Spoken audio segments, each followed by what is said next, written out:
TV Music Awards, Conor McGregor reportedly tried to fight Machine Gun Kelly because MGK didn't want to take a picture with him. We know why Conor is angry at Machine Gun Kelly. On Sunday, videos of Conor McGregor trying to attack the rapper at the VMA surfaced on the internet. Sources connected to the situation pay that Conor asked MGK for a photo, which Kelly denied, and that apparently escalated into him pushing Conor, who stumbled back and spilled his drink. When he collected himself and whatever was left of his drink, Conor allegedly chucked the drink at Kelly, as well as Megan, who was nearby. Their respective teams broke it up before things got ugly, and Conor was given his walking cane back, something that had fallen to the ground during the scuffle. Thank God he got his cane back. But thank goodness. Tell me, what do you think about what happened? I think, just real quick, this guy, Machine Gun Kelly, is dating Megan Fox. Who looks better than by the way, what country is she from? America. America, damn it. America. Dick your Russian bullshit. Megan Fox, known for phenomenal banter. Just so you know, from the moment I'm telling you again, from the moment her and Shia LaBeouf were not in Transformers, I was done. Yeah. I went on strike. I said, I'm done. People don't know this, but in your top 5 actors of all time, Shia LaBeouf is in it. Not top 5, but I'm a diehard. Listen, I'm also a diehard Edward Norton fan. I mean, I think these two guys are legit. But I like a Andy Garcia. I like some strange actors. I like John Bernthal. I think John is a beast of an actor. But yeah, I would say Shia is up there for me. But go ahead. So what do you think about what happened here? So it was the MTV Music Awards. By the way, do you even watch that anymore? No. I don't watch the MTV Music Awards anymore. Stop it. You were taking notes on your iPad. I do watch the clips of it afterwards to see what's going on. I think Bieber won Artist of the Year. Okay, I don't watch it, but I know Bieber won. Here we go. I'm a Bieber fan. I'm a Bieber fan like you're a Shia LaBeouf fan. But I also like Bieber. I think Bieber's a stud. Well, name 3 songs. Of Bieber? Yeah. I would have to, if you play him, I probably can name you 40 songs. I don't know the name of the songs. Okay. But I like the one song he did lately. Despacito. About a year ago when he's sitting there by himself singing about being lonely as a kid, performing. Nobody was on the back with him. That messaging. I think it was called Lonely, no? Lonely. It could have been. Great. There's two versions of the video. Pat, is it too late to say, I'm sorry? No, I don't think it is. Okay. I don't think it is. All right.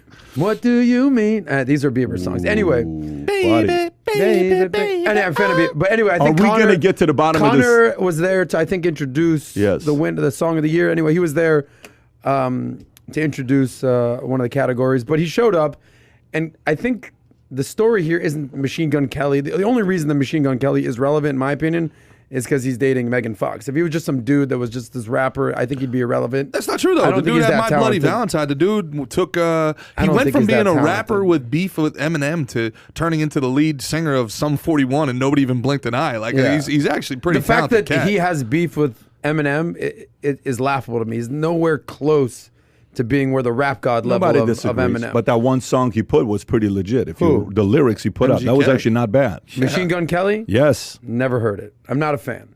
I don't know it.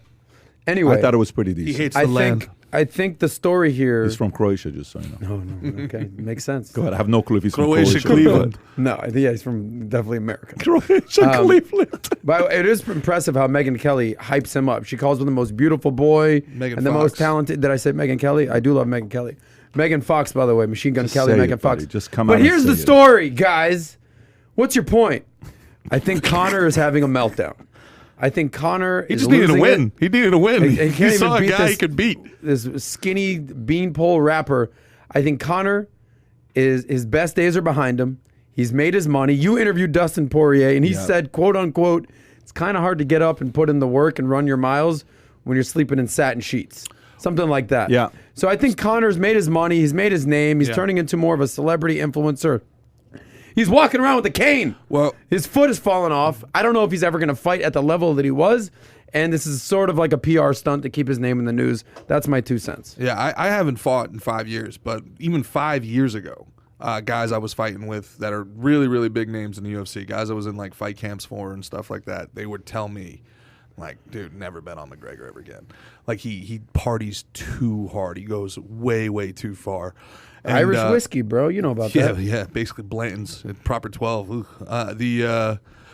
But as a guy who drank way too much whiskey and did too many dumb things himself, until you get to a certain age where, you know, look, the problem when you're a good fighter and the problem when you're a bigger dude, even though Conor's not, but he's a very good fighter and he's very tough, and you're a boozer and you're doing whatever comes with the booze, you're a tornado of destruction. Nobody could stop you.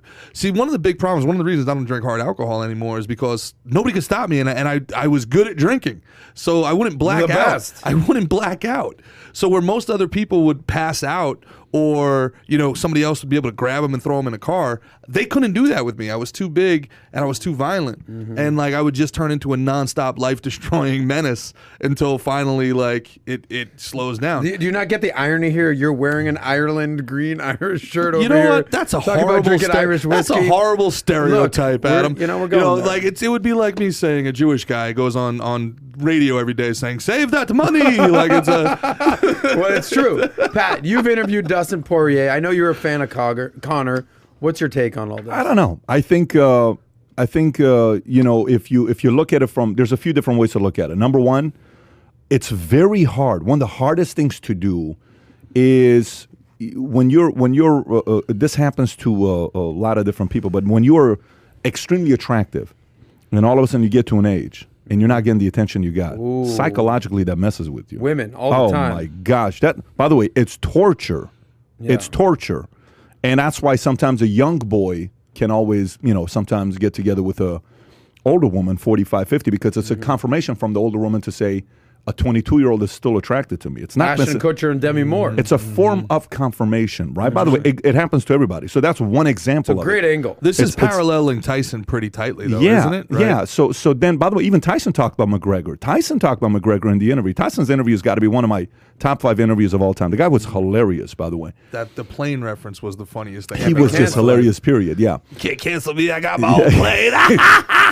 So and then so that's the women's side, right? And then for athletes, you go from a Lamar Odom. Are you kidding me? You're a champion. You're a Laker. Everybody's following you. All of a sudden, nobody like. When's the last time you Googled Lamar Odom? Yeah, he fought Aaron Carter. Actually, answer that question. When's the last time you Googled Lamar Odom? He got Kardashian and he got done. Right. Eaten up and chewed up and spit out on the other side. So, but think about how many times that happens to athletes. It's tough. Psychologically, it's tough, right? It happens to boxers. It happens to athletes. And there's a part of it that I think it's the fault of the game. It's the fault of the sport. It's the fault of somebody not shaping the character of that becoming a reality. At dinner with a couple this week, and incredible dinner. We were at Eddie V's. And their 3-year-old daughter died. They're on vacation. They come back. They have no idea what's going on. All of a sudden, their 3-year-old dies. By the way, I mean, you know, we're talking, right? It went to a complete different angle, story-wise. And he sits there, and I'm like, I couldn't even talk to him on the entire night. Like, to me, my stomach hurt. I was just feeling just like, hearing this now. I don't even want to hear about it, right? But my stomach hurts. I'm like, you know, I can't even eat the food. We're ordering nice food, and it's like they're just sitting there being very, you know, Christian family. They're being strong about it, and they're like, listen, it was very tough, but we had to overcome this and all this stuff. And they said the one thing that kids, that parents don't do enough talking to their kids about is the idea of death. It says because you don't even think about it. Now that took me immediately back when I was 6 years old, and we're getting bombed on, and my dad sat down and talked to me about dying. Like, what is the matter with this guy? He's saying one day I'm going to die. I said, no, you're not going to die. He says one day I'm going to die. He says you have to understand that if I die, you have to be happy. I said, why do I have to be happy? He said, because you had 6 years with your dad. Many people don't even have a dad in their lives. I said, you mean to tell me when your mom dies, you're not going to cry? He says, no, I'm thankful. I've had my mom for so many years. I'm going to be happy with the smile on. I said, no, you're not. He says, watch me. So his mom dies at 72 from cancer. And I go and I see him. Because, you know, as a kid, as a boy, I've been watching this man for my entire life. So I'm like, let me see how much this guy's going to be real with me or not. And I watch him. He had a smile on his face. Your dad? And he had a smile on his face. His what eyes, a guy, dude, freaking my dad. He had a smile on his face. His eyes are filled up. And I'm looking at this guy. I'm like, what a freaking man you are, right? And he's telling stories. And he's saying all these great things about, you know, my mom this, my mom that, my mom this. Like, you got to freaking appreciate this guy. So there is lessons in somebody like a Dana sitting there having the serious conversation. I think the sports game got to do that. I think somebody's got to do that with women, with celebrities, to say, Conor, here's where you are. Let me just kind of paint this picture for you, and you tell me what you want to do. You've lost 3 matches alone in a row, okay? You're now getting unnecessary attention you don't need. The last time you got unnecessary attention like this is when you threw that, what do you call it, in the bus, right? It wasn't a chair. It was a, what was it? It was the bench, and he ended that poor guy's career with the cut red. Yeah, I mean, it was like, and what are you doing it for? Is it attention? What do you do? And then you go and you come out with your drink and you punch the guy in the face at a bar. Old dude. And then later on you buy that bar, and the old dude didn't even flinch, by the way. Yeah. He just continued, right? So some of these meltdowns, someone has to have a serious conversation. Now, here's the other part. If he doesn't receive it, the onus is all on who? On the individual. Yeah. And then you got to say, look, we had the conversation. He still chooses to live this life. But I think Conor has an opportunity right now because he's so big right now with his name. If he figured out a way to transition into another field, if he was able to do it, look at Daniel Cormier. If he was able to do it, the world forgets about all the look at how many times Cormier lost at the end. Cormier's done. He's a guy that's going to get that respect. He's just got to figure out a way to go there. But I don't think the kind of attention that he was getting for that 5-year period, 7-year period, I don't think that's coming. You brought up a lot of amazing points, Pat. Everything with your dad is incredible. It's emotional as well.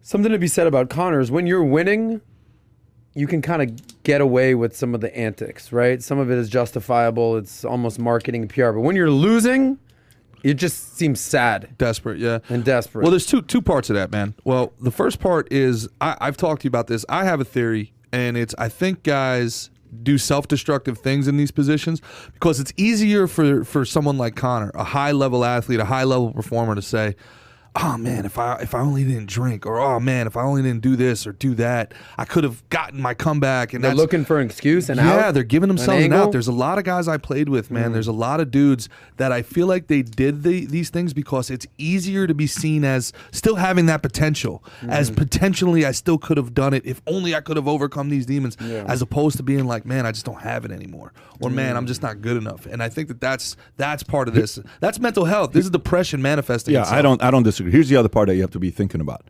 When everybody was trashing Tiger, I'd say, do you even know what it is to be the greatest golfer in the world, and you're black in a white sport and you're crushing do you know what it feels like to be that guy? Do you know what it is to be the guy that from 2 years old, he was a guy that was going to be who he was going to become, and then his dad said, and then he becomes that guy. Do you know what it is to be a person? How many people in the world have that kind of story outside of LeBron James? Maybe even LeBron James's father wasn't in a picture. So the point is, unless we know what it's like to be the guy that you get on a fight, hundreds of millions of people want to find out what the hell is going to happen. No one's going to understand it. So there's a part of it that Conor is going to say, who the hell are you guys to even know what I'm going through, right? Sure. It's always easier to give advice from the outside. So that's the other thing that we need to also consider, because we have no idea what it is to be the face of UFC for 5-7 years. Bill Burr with one of the greatest bits of all time about that. Like, if you were in Tiger's position, you would have done differently.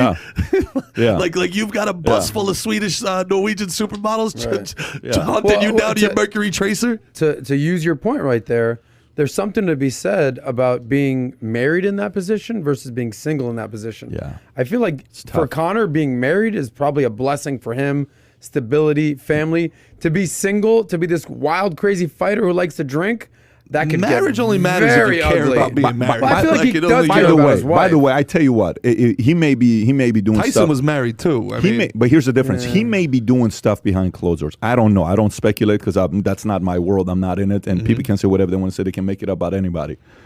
But you got to give him credit. His wife is everywhere with him. No matter where he goes, she's right next to him. Right. So there is a part of it where it's kind of like, look, salute. He puts the pictures. He puts stuff from his family. It's not like he's hiding it. Some guys don't want to show that. He's kind of doing his part. So who knows? We'll see what's going to happen. But is she being that stabilizing force, or is this a Bonnie and Clyde situation? I don't know. We'll never know that. I will tell you this. Here's what I'm hoping. I am hoping he makes a comeback. He has a big victory. And then he says, here's what I'm doing. But I don't see that happening because today's model of boxing, he's going to go probably fight Jake because he's going to make $30 million on that. He's going to go fight Logan. He should. $50 million on that. I want him in the booth so bad. I want Conor McGregor sitting next to Joe Rogan talking about Conor McGregor and Snoop in the booth. Oh, I would one watch high that. as shit, one drunk as shit. I would watch that. That would be That's hilarious. the show. Okay, you guys only spent 30 minutes on Conor, just so you know. That was we not were even gonna supposed to be a I story. do appreciate that we didn't It just was not even a discuss story. the BS with Machine Gun Kelly. We actually went deep on it. So if you enjoyed this little short segment from the podcast that we did, here's another short segment to watch. Or if you want to see the entire podcast, click over here. Take care, everybody. Bye-bye.